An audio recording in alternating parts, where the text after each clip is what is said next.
Hello and welcome to Young Minds Career Institute. Hope all you guys are doing well. So आज के lecture में हम बात करने वाले हैं सब क्लास प्रोटोथीरिया के बारे में। समझेंगे जो प्रोटोथीरिया है इसके एक्सटर्नल मॉर्फोलॉजी के बारे में, उसके अलावा इसके अंदर एक सिंगल ऑर्डर मोनोट्रिमाटा प्रेजेंट होता है, उससे रिलेटेड उसके जो डिस्टिंक्टिव जो कैरेक्टरिस्टिक्स होते हैं उनको हम आज के लेक्चर में डिस्कस करने वाले हैं। तो अगर आप चैनल पे नए हैं और अभी तक चैनल को सब्सक्राइब नहीं किया है तो आई अर्ज कि चैनल को सब्सक्राइब कर लीजिए, अपने दोस्तों का शेयर कर लीजिए।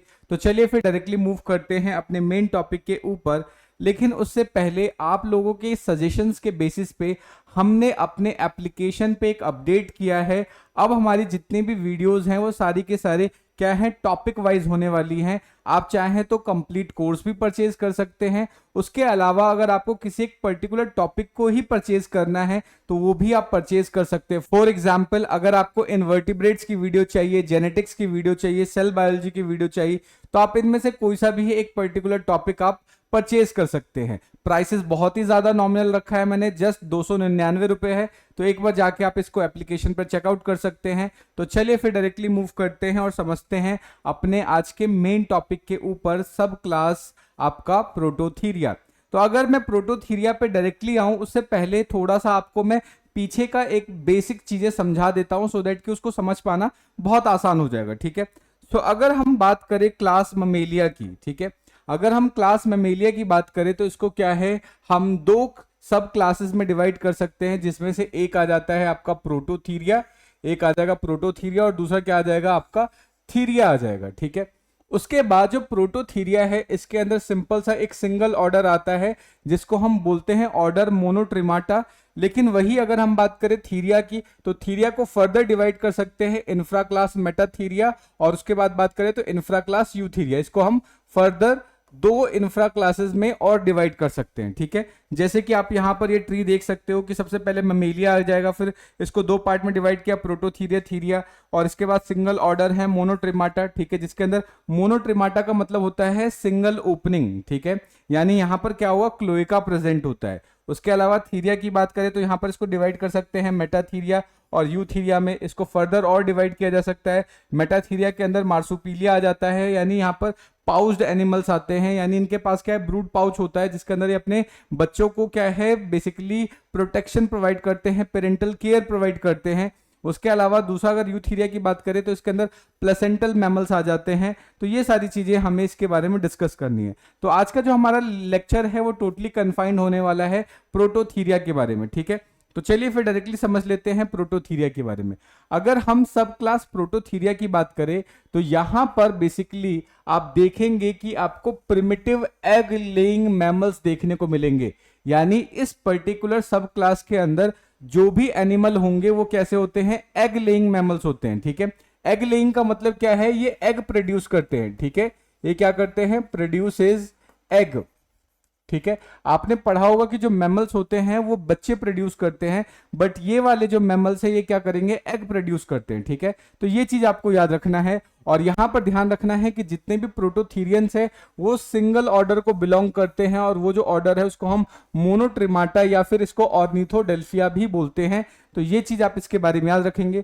उसके अलावा अगर हम बात करें तो ये जो प्रोटोथीरिया है बेसिकली जब हम क्लासिफिकेशन करते हैं तो सबसे बेस में आता है, सबसे पहले आता है। इसके बाद धीरे धीरे और ज्यादा एडवांसमेंट हमें देखने को मिलती है, ये चीज आपको ध्यान रखना है। उसके अलावा जितने भी ये प्रोटोथीरियंस है उसके अंदर कुछ ऐसे कैरेक्टर्स हैं जो कि रेप्टाइल से भी मैच खाते हैं और कुछ ऐसे कैरेक्टर्स हैं जो बर्ड से भी मैच खाते हैं। ठीक है, तो ये चीज आपको याद रखना है कि यहां पर बहुत सारे ऐसे कॉमन फीचर हैं जो कि आपके रेप्टाइल और बर्ड से मैच खाते हुए मिलते हैं, यानी इसको सौरोप्सिडा से मैच करते हैं। ये चीज आपको याद रखना है। ठीक है, यानी यहां पर ऐसे बहुत से कैरेक्टर्स हैं जो रेप्टाइल और बर्ड से मिलते जुलते हैं। ठीक है, अब ये क्या कौन कौन से कैरेक्टर है उसको हम नेक्स्ट वीडियो में जब हम एफिनिटीज को डिस्कस करेंगे तब उसके अंदर डिस्कस करेंगे। आज का जो लेक्चर है इसके अंदर हमें सिर्फ इसके डिस्टिंक्टिव कैरेक्टर्स के बारे में बात करना है, इसके बारे में समझना है। ठीक है, तो सबसे पहले डिस्ट्रीब्यूशन के बारे में बात करते हैं। तो अगर हम बात करें प्रोटोथीरियंस की तो जितने भी प्रोटोथीरियंस है वो बेसिकली आप बोल सकते हैं कि ये ऑस्ट्रेलियन रीजन के अंदर ही कन्फाइंड होते हैं। ऑस्ट्रेलियन रीजन का मतलब कि इनकी जितनी भी प्रजाति है वो आपको ऑस्ट्रेलियन रीजन में देखने को मिल जाएगी, ठीक है। उसके अलावा बात करें कि उनसे ही मिलता जुलता तस्मानिया हो गया, न्यू गिनिया हो गया, या फिर ऑस्ट्रेलिया के आसपास जो छोटे मोटे आइलैंड्स होते हैं, नेबरिंग आइलैंड्स, उन आइलैंड्स पे भी इनको देखा जा सकता है। तो ये चीज आपको याद रखना है, ठीक है। उसके अलावा अगर इसका हम हैबिट और हैबिटेट के बारे में बात करें तो जनरली जितने भी आपके मोनोट्रीम्स होते हैं वो कैसे होते हैं, एक्वेटिक होंगे। एक्वेटिक का मतलब पानी में भी पाए जा सकते हैं। उसके अलावा टेरिस्ट्रियल की बात करें तो लैंड पर भी पाए जा सकते हैं, ठीक है। यानी इसका मतलब क्या है, प्रेजेंट ऑन लैंड, ठीक है। यानी लैंड पर भी प्रेजेंट हो सकते हैं और वाटर में भी प्रेजेंट हो सकते हैं। उसके अलावा ये बरोइंग नेचर के होते हैं। बरोइंग का मतलब क्या है कि ये बिल बना के रहते हैं, ठीक है। ये चीज आपको याद रखना है, यानी बरोज के अंदर रहते हैं, ये चीज आपको याद रखना है। उसके अलावा ये इंसेक्टिवोरस होते हैं, ठीक है। इंसेक्टिवोरस का मतलब होता है कि ये इंसेक्ट्स के ऊपर फीड करते हैं, तो फीड ऑन इंसेक्ट्स, ये क्या है, इंसेक्ट्स के ऊपर फीड करेंगे। ये चीज आपको इसके बारे में याद रखनी है। नेक्स्ट अगर हम बात करें तो नॉक्टर्नल होते हैं, ठीक है। नॉक्टर्नल का मतलब क्या है कि ये रात के समय में निकलते हैं, रात्रिचर होते हैं, ठीक है। यानी भोजन के लिए, फूड के लिए या शिकार करने के लिए रात के समय में निकलेंगे, इसलिए इनको नॉक्टर्नल बोला जाता है, ठीक है।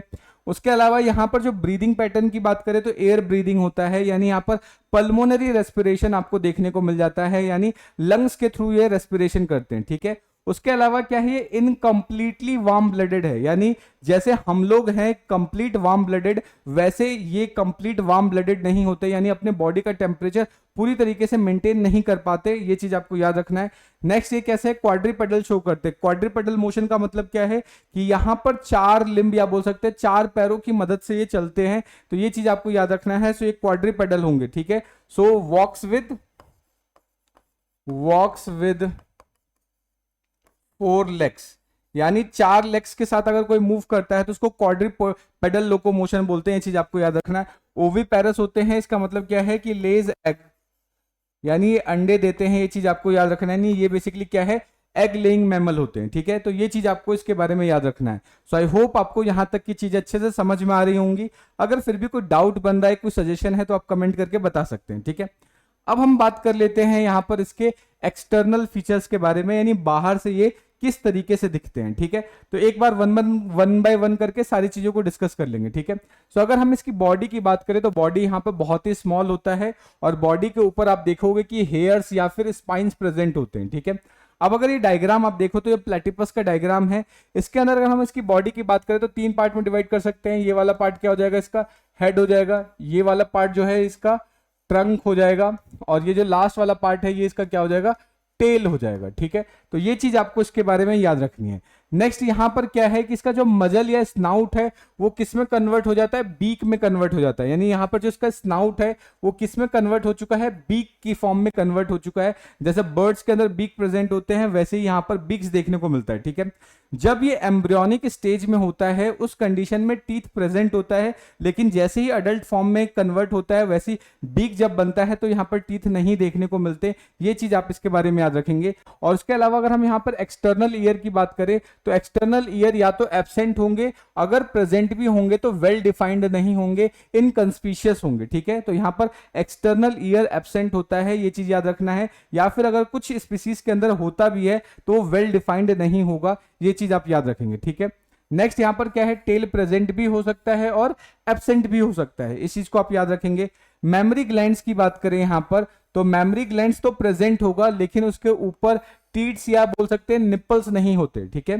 तो यहां पर मेमोरी ग्लैंड प्रेजेंट होता है, यानी अपने जो यंग वंस को नरिश करने के लिए यहां पर मेमोरी ग्लैंड प्रेजेंट होगा, लेकिन उस मेमोरी ग्लैंड के अंदर निप्पल या टीट्स एब्सेंट होता है, वो प्रेजेंट नहीं होता। लेकिन यहां पर देखा गया है कि जब ब्रीडिंग सीजन आता है, ठीक है, जब ब्रीडिंग सीजन आता है उस कंडीशन में फीमेल की बॉडी के ऊपर, यानी उसके जो एब्डमन वाला पार्ट है, जो पेट वाला पार्ट है, फीमेल के अंदर ब्रीडिंग सीजन में टेम्परेरी मेमोरी पाउच का फॉर्मेशन हो जाता है। और ये जो टेम्परेरी मेमोरी पाउच है ये बेसिकली टीट्स या निप्पल्स की तरह वर्क करते हैं और ये जो यंग वंस है, यंग वंस को फीड करवाने में हेल्प करते हैं, ठीक है। और ये जो टेम्परेरी मेमोरी पाउच है ये कहां देखने को मिलेगा, आपको एब्डमन के ऊपर देखने को मिलता है फीमेल्स के। ये चीज आपको याद रखना है, ठीक है। नेक्स्ट अगर हम बात करें यहां पर ये वाला जो पॉइंट है वो थोड़ा इंपॉर्टेंट है, इस पॉइंट को आपको बहुत अच्छे से याद रखना है। अब ये पॉइंट क्या कहता है कि जो मेल है, ठीक है, मेल के बॉडी के अंदर, अगर आप इस बॉडी को ध्यान से देखें तो मेल्स के अंदर क्या होता है, जो हिंड लेग होता है, ये जो हिंड लिम्ब है यहाँ पे, ये जो आप देख सकते हो, इसको हम क्या बोल रहे हैं, हिंड लिम्ब बोल रहे हैं। तो हिंड लिम्ब के अंदर आप देखेंगे कि कुछ इस तरीके का यहां पर इस तरीके से स्पाइनी स्ट्रक्चर प्रेजेंट होता है। इस स्पाइनी स्ट्रक्चर को हम क्या बोलते हैं, टार्सल स्पर बोलते हैं। इसको क्या बोलते हैं, टार्सल स्पर बोलेंगे। ये यहां पर पीछे की तरफ प्रेजेंट होता है, इसको हम टार्सल स्पर बोलते हैं, ठीक है। अभी जो टार्सल स्पर होता है ये बेसिकली हॉलो होता है। ये कैसा होगा, हॉलो होगा, और ये अंदर ही अंदर यहां पर पॉइजनस ग्लैंड से, ये पॉइजनस ग्लैंड से ये कनेक्टेड होता है, और ये पॉइजनस ग्लैंड क्या है, डायरेक्टली इस स्पर के अंदर ओपन होगा। तो जैसे ही इनके ऊपर खतरा कहीं लगता है कि खतरा आने वाला है, तो ये इस स्पर से अटैक करते हैं और जो पॉइजन है वो रिलीज करते हैं, ठीक है। ये चीज आपको याद रखना है, और ये मेल्स के अंदर देखने को मिलता है। और कहां पे प्रेजेंट होगा, हिंड लिम्ब में प्रेजेंट होगा या हिंड लेग में प्रेजेंट होगा। जो दोनों हिंड लिम्ब है, उन दोनों हिंड लिम्ब में ये आपको देखने को मिल जाएगा। ये चीज आप याद रखेंगे। तो यही चीज मैंने लिखा है कि मेल के अंदर एक हॉलो हॉर्नी टार्सल स्पर देखने को मिलता है, जो कि दोनों ही हिंड लेग पे प्रेजेंट होगा। और ये बेसिकली क्या है, अंदर की तरफ एक बोल सकते हैं क्रूरल पॉइजन ग्लैंड से प्रेजेंट होगा, जो कि पॉइजन रिलीज करता है, उसको प्रोटेक्शन प्रोवाइड करेगा, ठीक है। तो ये चीज आप इसके बारे में याद रखेंगे। नेक्स्ट अब हम बात करते हैं इसके एक्सोस्केलेटन के बारे में। तो बॉडी इसकी बहुत सिंपल सी होती है, ज्यादा कॉम्प्लिकेटेड नहीं होती। तो आप देखेंगे कि इसका जो एक्सोस्केलेटन है, एक्सोस्केलेटन का मतलब है बॉडी के ऊपर यानी बॉडी के बाहर पाए जाने वाला जो स्केलेटन है उसको हम एक्सोस्केलेटन बोलेंगे, ठीक है। तो एक्सोस्केलेटन अगर आप ध्यान से देखें तो इनके ऊपर क्या है, या तो हॉर्नी हेयर्स प्रेजेंट हो सकते हैं, स्पाइंस हो गया, बीक हो गया, क्लॉज हो गया, ये सारी चीजें क्या है, मिलके एक्सोस्केलेटन का पार्ट बनाती है, ठीक है। यानी इसके बॉडी के ऊपर या तो हेयर प्रेजेंट हो सकता है या स्पाइन प्रेजेंट हो सकता है। इस तरीके से यहां पर आप देख रहे हो कि बिल देखने को मिल सकता है, यहां पर इस तरीके से क्लॉज देखने को मिल सकता है। क्लॉज का मतलब होता है नाखून, ठीक है। तो इस तरीके से सारे जो स्ट्रक्चर हैं ये एक्सोस्केलेटन का पार्ट बनाते हैं, ये चीज आपको याद रखना है। और उसके अलावा इनका जो स्किन है ग्लैंडुलर नेचर का होता है, यानी इसके स्किन के नीचे ग्लैंड्स प्रेजेंट होते हैं जो सिक्रीशंस करते हैं टाइम टू टाइम, ये चीज आपको याद रखना है।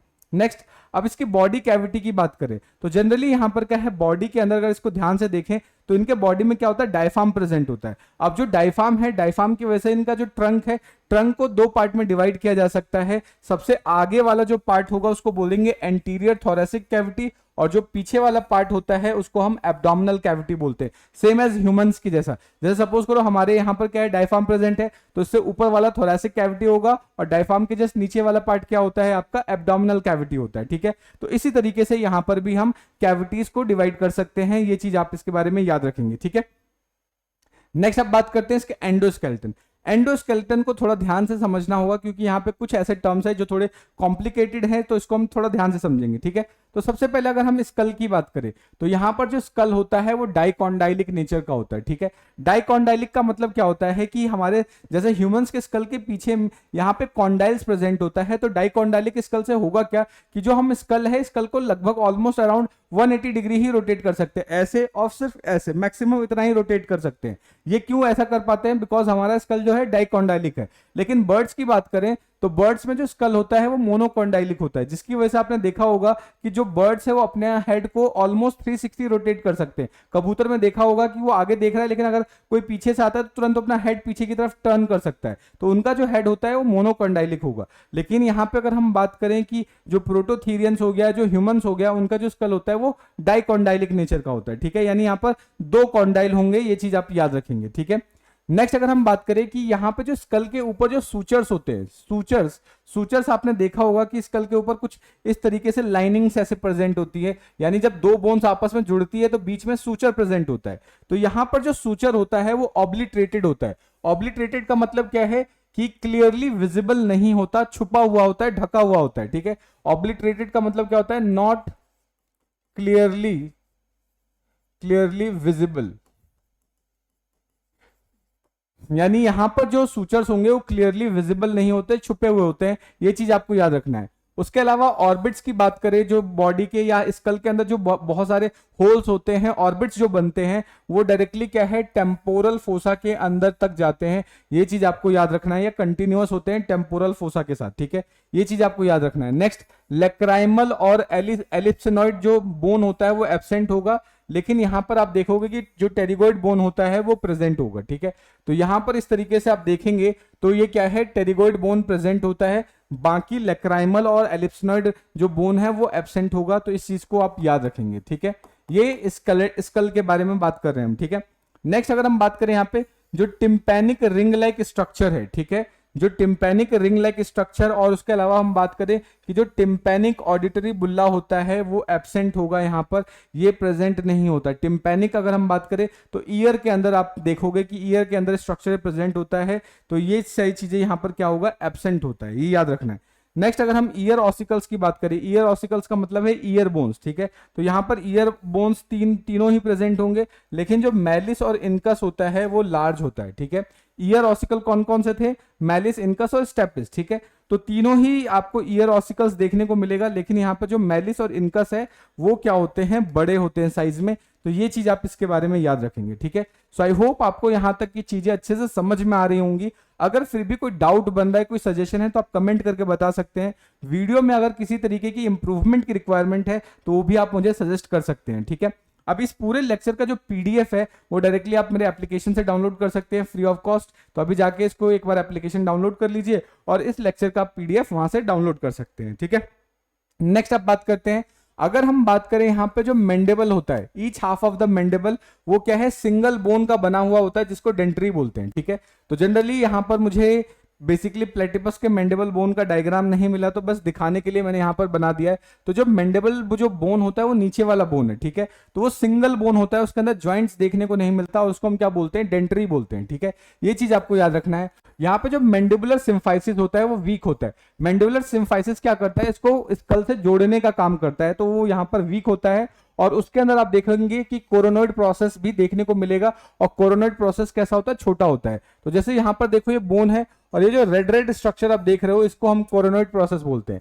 ये क्या है, कोरोनॉइड प्रोसेस है, और ये बेसिकली जो स्कल है उसको अटैच करने में हेल्प करता है। तो यहाँ पर ये कैसा होता है, छोटा होगा, ये चीज आपको याद रखना है। नेक्स्ट अगर वर्टिब्रल एपिफाइसिस की बात करें तो वर्टिब्रल एपिफाइसिस भी यहाँ पर या तो एब्सेंट होगा या बहुत ही मतलब बोल सकते हैं क्लियरली विजिबल नहीं होता, ये चीज आपको याद रखना है। सर्वाइकल वर्टिब्री की बात करें तो 7 होता है, और सर्वाइकल वर्टिब्री के अंदर यहाँ पर आपको जाइगोफाइसिस देखने को नहीं मिलता। अब जाइगोफाइसिस क्या होता है, तो ये जैसे हमारा वर्टिब्री है, तो वर्टिब्री के जस्ट साइड में यहाँ पर इस तरीके से 2 प्रोमिनेंस देखने को मिलते हैं जिसको जाइगोफाइसिस बोलते हैं, ठीक है। लेकिन यहाँ पर जाइगोफाइसिस नहीं होगा, ये चीज आप याद रखेंगे, ठीक है। उसके अलावा जो रिब्स होता है वो यूनिसिफेलस होगा। यूनिसिफेलस का मतलब कि रिब के अंदर सिंपल 1 हेड प्रेजेंट होगा। सिर्फ अगर एक ही हेड प्रेजेंट है तो उसको हम क्या बोलते हैं, यूनिसिफेलस बोलते हैं। जैसे ह्यूमंस के अंदर जो रिब्स है वो बाइसिफेलस होता है, ठीक है। लेकिन ये कैसा है, यूनिसिफेलस होगा, ये चीज आप इसके बारे में याद रखेंगे, विद ओनली कैपिटुलम, ठीक है। नेक्स्ट अगर हम बात करें तो यहाँ पे जो कोरोकोइड प्रोसेस होता है वो वेल डेवलप होगा। कोरोकोइड प्रोसेस बेसिकली क्या है, स्कैपुला के पास प्रेजेंट होता है, ये चीज आपको याद रखना है। नेक्स्ट अगर स्पाइन ऑफ स्कैपुला की बात करें तो वो क्या है, एंटीरियर बॉर्डर के ऊपर प्रेजेंट होता है, तो ये चीज आप इसके बारे में याद रखेंगे, ठीक है। नेक्स्ट अगर हम बात करें तो यहां पर आपको एक टी शेप लार्ज इंटरक्लेविकल देखने को मिलता है, कुछ इस तरीके का इंटरक्लेविकल देखने को मिलता है, और बिल्कुल रेप्टाइल्स के जैसा होता है, ये चीज आपको याद रखेंगे, ठीक है। नेक्स्ट अगर हम पेक्टोरल गर्डल या पेल्विक गर्डल की बात करें तो यहाँ पे इस्किया और जो प्यूबिस है वो आपस में फ्यूज होके लॉन्ग वेंट्रल सिम्फाइसिस का फॉर्मेशन करते हैं, ये चीज आप याद रखेंगे। नेक्स्ट इंपॉर्टेंट चीज है यहाँ पर कि जो small rod like epipubic bone present होता है, और ये जो एपीप्यूबिक बोन है इसको हम मार्सुपियल बोन भी बोलते हैं। इसका नाम याद रखना कि एपीप्यूबिक बोन और मार्सुपियल बोन प्रेजेंट होता है, और ये बेसिकली आपके एब्डोमिनल वॉल से जुड़ा हुआ होता है। और ये बेसिकली ये जो बोन है इसका काम बेसिकली लोकोमोशन में हेल्प करता है, ठीक है। ये किस में हेल्प करेगा, लोकोमोशन में हेल्प करेगा। तो यहां पर आपको एक पेयर क्या है, एपीप्यूबिक या मार्सुपियल बोन देखने को मिल जाता है। तो ये जो डायग्राम आप देख रहे हो यहाँ पर, ये जो बोन है इसको हम एपीप्यूबिक बोन बोलते हैं, और ये बेसिकली लोकोमोशन में हेल्प करेगा, ये चीज आपको याद रखना है, ठीक है। नेक्स्ट अब बात करते हैं इसके डाइजेस्टिव सिस्टम के बारे में। तो डाइजेस्टिव सिस्टम की बात करें तो यहाँ पर जो टीथ है वो सिर्फ और सिर्फ एम्ब्रियो में डेवलप होता है, लेकिन बाद में ये बीक के थ्रू रिप्लेस कर दिया जाता है अडल्ट के अंदर, ये याद रखना है। उसके अलावा यहाँ पे जो रेक्टम है वो क्लोएका में डायरेक्टली ओपन हो जाएगा। तो ये डायग्राम देखो, तो जो रेक्टम है वो डायरेक्टली ओपन होगा क्लोएका में। तो जस्ट इसको मोनोट्रिमाटा बोलते भी इसलिए हैं क्योंकि यहाँ पर एक सिंगल ओपनिंग प्रेजेंट होती है, सिंगल क्लोएका प्रेजेंट होता है, ठीक है। तो ये चीज आपको याद रखना है, यानी सारी चीज की ओपनिंग क्लोएका के अंदर ही होती है, ठीक है। तो ये याद रखेंगे। नेक्स्ट अगर रेस्पिरेशन की बात करें तो रेस्पिरेशन यहाँ पे पल्मोनरी होगा और लंग्स के थ्रू होगा, ठीक है, यानी लंग्स के थ्रू होने वाले रेस्पिरेशन को हम पल्मोनरी रेस्पिरेशन बोलते हैं, ठीक है। अच्छा, ये जो टर्म क्लोएका है इसके बारे में मैंने आपको प्रीवियस वीडियोस में भी बताया था कि बेसिकली जो क्लोएका है, क्लोएका एक सिंगल ओपनिंग होती है जहां पर आपका डाइजेस्टिव सिस्टम हो गया, उसके बाद आपका क्या हो जाएगा, सिंपल सी बात करें तो रिप्रोडक्टिव सिस्टम हो गया, और उसके बाद यूरिनरी या एक्सक्रीटरी सिस्टम है। अगर तीनों चीजें एक साथ ही ओपन होती है जिस चैम्बर में, उसको क्लोएका बोलते हैं, ठीक है। तो ये चीज आप इसके बारे में याद रखेंगे। नेक्स्ट अगर हम बात करें सर्कुलेटरी सिस्टम की, तो हार्ट यहाँ पर कैसा होगा, 4 चैम्बर होगा। अगर उसके बाद हार्ट के अंदर बात करें तो जो राइट ऑरो वेंट्रिकुलर वाल्व होता है वो इनकम्प्लीट होता है, फ्लैशी नेचर का होगा, ठीक है। और राइट वाल्व ट्राइकस्पिड होगा, ये चीज याद रखना है। सबसे इंपॉर्टेंट चीज कि यहाँ पे कॉर्डा टेंडनी एब्सेंट होता है, ठीक है। कॉर्डा टेंडनी बेसिकली क्या है, आपके हार्ट के अंदर देखने को मिलता है और बेसिकली वेल्व्स को क्लोज और बेसिकली क्या करता है, ओपन या क्लोज करने में हेल्प करता है कॉर्डा टेंडनी, ये चीज आप याद रखेंगे। नेक्स्ट कि यहाँ पर सिंगल लेफ्ट एओर्टिक आर्च कैसा होता है, प्रेजेंट होगा, सिर्फ एक ही लेफ्ट एओर्टिक आर्च प्रेजेंट होता है, तो ये बात आपको याद रखनी है, ठीक है। नेक्स्ट यहाँ पर एक आपको वेंट्रल एब्डोमिनल वेन देखने को मिलेगा और उसके अलावा उससे रिलेटेड मेजेंट्री प्रेजेंट होगी। आरबीसी यहाँ पर कैसा होता है, छोटा होता है, स्मॉल होता है, सर्कुलर होता है और नॉन न्यूक्लिएटेड होगा, ठीक है, ये चीज आपको याद रखना है। बॉडी टेम्परेचर की बात करें तो बॉडी टेम्परेचर यहाँ पे वेरिएबल होता है, 25 से 28 डिग्री तक इनकी बॉडी का जो टेम्परेचर है वो वेरी कर सकता है, ये बात आप याद रखेंगे, ठीक है।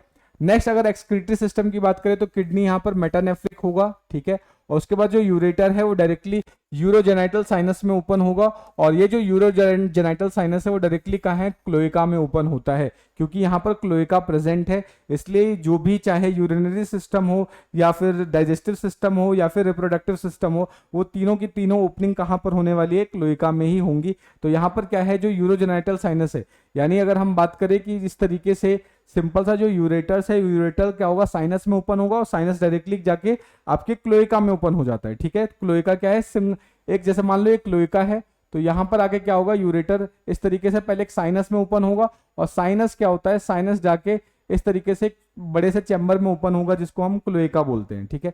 नेक्स्ट अगर नर्वस सिस्टम की बात करें तो यहाँ पे जो ब्रेन होता है स्मॉल होगा, सिंपल होगा और इसके अंदर कॉर्पस कैलोसम देखने को नहीं मिलता, ठीक है। उसके अलावा यहाँ पे 4 ऑप्टिक लोब देखने को मिलेगा जिसको हम कॉर्पोरा क्वाड्रिजेमिना बोलते हैं, ह्यूमंस में भी ये प्रेजेंट होता है, ये चीज आपको याद रखना है। तो कोक्लिया क्या है, बेसिकली यहाँ पे लिग्निया की तरफ बेंडेड होगा, यानी जो एक कोक्लिया वाला स्ट्रक्चर है वो लिग्निया की तरफ बेंड होता है, ये चीज आप इसके बारे में याद रखेंगे। नेक्स्ट अगर हम बात करें रिप्रोडक्टिव सिस्टम की, तो यहाँ पर क्या होगा, मेल के एब्डोमेन के अंदर टेस्टिस प्रेजेंट होगा, यानी टेस्टिस क्या है, एब्डोमिनल नेचर का होगा, और जो यहाँ पे पीनस होता है वो रिट्रैक्टाइल होता है, यानी वो अंदर और बाहर की तरफ कर सकता है, निकल सकता है और फिर उसको अंदर वो बाहर ले सकता है, ठीक है, ये चीज आपको याद रखना है। और जो पीनस है वो सिर्फ स्पर्म पास आउट करता है, उसके थ्रू यूरिन पास आउट नहीं होता, ये चीज आपको याद रखना है, ठीक है। फीमेल में बात करें तो जो राइट ओवरी होता है वो रिड्यूस हो जाता है और जो ओविडक्ट है वो डायरेक्टली क्या है, क्लोएका में ओपन होगा, ये चीज आपको याद रखना है। यहाँ पर किसी भी तरीके का यूट्रस और वेजाइना नहीं होता, ठीक है। तो ये जो डायग्राम आप देख रहे हो, ये डायग्राम क्या है, ये फीमेल के लिए है और ये डायग्राम मेल के रिप्रोडक्टिव सिस्टम का है, तो ये चीज आपको याद रखनी है, ठीक है। नेक्स्ट आप डेवलपमेंट की बात करें तो यहाँ पे जो डेवलपमेंट होता है, डेवलपमेंटल कैसा होगा, क्योंकि फीमेल यहाँ पर ओवीपेरस है, यानी एग का फॉर्मेशन होगा। यहाँ पर जो एग होता है वो लार्ज होता है और उसके अंदर बहुत ज्यादा अमाउंट में यॉक प्रेजेंट होता है, ठीक है। तो ये चीज आपको याद रखना है। अब क्योंकि यहाँ पर जो यॉक बहुत ज्यादा है, इसलिए यहाँ पे जो क्लीवेज होता है मीरोब्लास्टिक होता है। मीरोब्लास्टिक क्लीवेज का मतलब क्या है कि यहाँ पे जो डिवीजन होगा वो पार्शियल होगा, कंप्लीट डिवीजन नहीं होगा। तो अगर आप ध्यान से देखो, क्योंकि यॉक इतना ज्यादा होता है कि पूरी तरीके से डिवाइड नहीं कर पाता, सिर्फ सरफेस वाला पार्ट डिवाइड करता है, नीचे वाला पार्ट डिवाइड नहीं करता। तो इस तरीके के क्लीवेज को हम मीरोब्लास्टिक क्लीवेज बोलते हैं, ठीक है।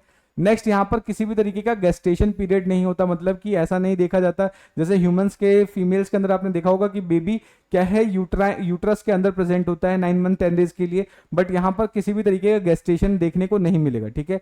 उसके अलावा ध्यान से देखें तो जो न्यूली हैच्ड यंग वंस है वो क्या है, मदर मिल्क के ऊपर फीड करता है, जो कि एब्डोमिनल पाउच, या बोल सकते हैं कि जो उसके एब्डोमेन के ऊपर जो पाउच प्रेजेंट होता है उसके थ्रू वो फीड करते हैं, ठीक है। तो ये चीज आपको याद रखना है। तो इसी के साथ हमारा जो आज का लेक्चर है वो यहीं पे समाप्त होता है। होप आपको सारी चीजें अच्छे से समझ में आ गई होंगी। अगर फिर भी कोई डाउट बन रहा है, कोई सजेशन है, तो आप कमेंट करके बता सकते हैं। मिलते हैं नेक्स्ट वीडियो में, तब तक के लिए जय हिंद दोस्तों, थैंक यू।